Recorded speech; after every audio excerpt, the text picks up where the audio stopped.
Assalamualaikum warahmatullahi wabarakatuh. Jumpa lagi bersama saya Tuan Muda. Mari kita dengarkan bersama-sama asal-usul dan sejarah desa Sambong Lombok Bangilan. Sambong Lombok adalah sebuah bendungan yang dibangun pada masa kolonial Belanda, yang berada di perbatasan antara Dusun Mundri Desa Sidodadi dengan Dusun Sambong Lombok Desa Bangilan. Bendungan ini memiliki satu sudetan pintu air ke selatan yang mengalir membelah kota kecamatan Bangilan hingga sampai di Kec. Senori, bendungan Sambong Lombok ini dipakai untuk membendung aliran sungai Kali Kening, agar air sungai bisa dimanfaatkan sebagai sarana irigasi untuk pertanian. Bendungan yang memiliki luas sekitar 2 hektar ini dibangun sejak pemerintah kolonial Belanda mencanangkan program politik etisnya, yang salah satu programnya adalah membangun sarana dan jaringan irigasi untuk kepentingan pertanian.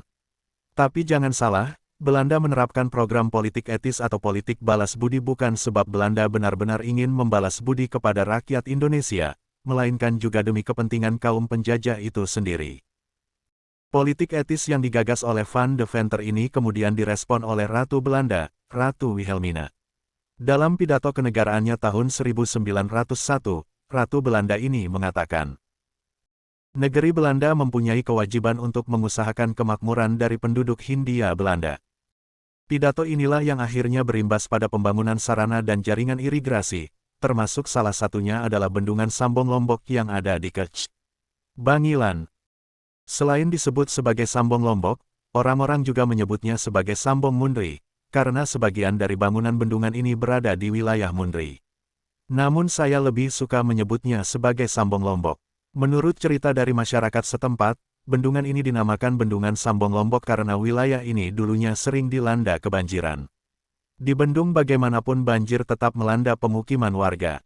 Akhirnya setelah melalui tirakat dan petunjuk dari sesepuh dusun, warga disarankan untuk menanam lombok di sepanjang bantaran sungai. Setelah warga menanam lombok inilah banjir tidak lagi menghantui rumah warga. Mungkin kita bertanya apa hubungan tanaman lombok dengan banjir, tentu tidak ada hubungannya sama sekali. Tanaman lombok setinggi dan sebanyak apapun tidak akan mampu menahan arus banjir sungai Kali Kening, namun begitulah cerita yang ada di masyarakat setempat. Bagaimanapun juga folklore memang tidak perlu diuji dan ditanyakan kebenarannya secara ilmiah. Selain difungsikan sebagai sarana irigasi, bendungan Sambong Lombok juga bisa dijadikan destinasi wisata bagi masyarakat. Hanya saja masalah yang selalu muncul selalu sama, yaitu kurangnya perhatian dari yang berwenang. Walau demikian, bendungan Sambong Lombok dengan kondisi yang apa adanya tetap menawarkan panorama keindahan alam yang mempesona. Selain panoramanya yang indah, bendungan Sambong Lombok juga bisa dijadikan sebagai tempat pemancingan. Banyak ikan yang hidup di bendungan ini, seperti ikan mujair, ikan wader-bader, keting, dendeng, dan berbagai jenis ikan lainnya. Selain itu pengunjung juga bisa menjadikan tempat ini sebagai spot untuk selfie.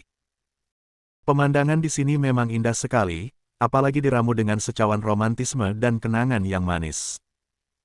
Kita bisa menangkap senja dan kemudian membawanya pulang sebagai kenangan di tempat ini.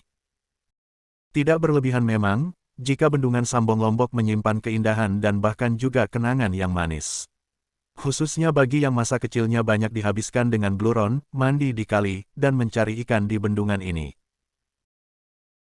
Terima kasih, sampai jumpa lagi bersama saya Tuan Muda. Hahaha. Assalamualaikum warahmatullahi wabarakatuh.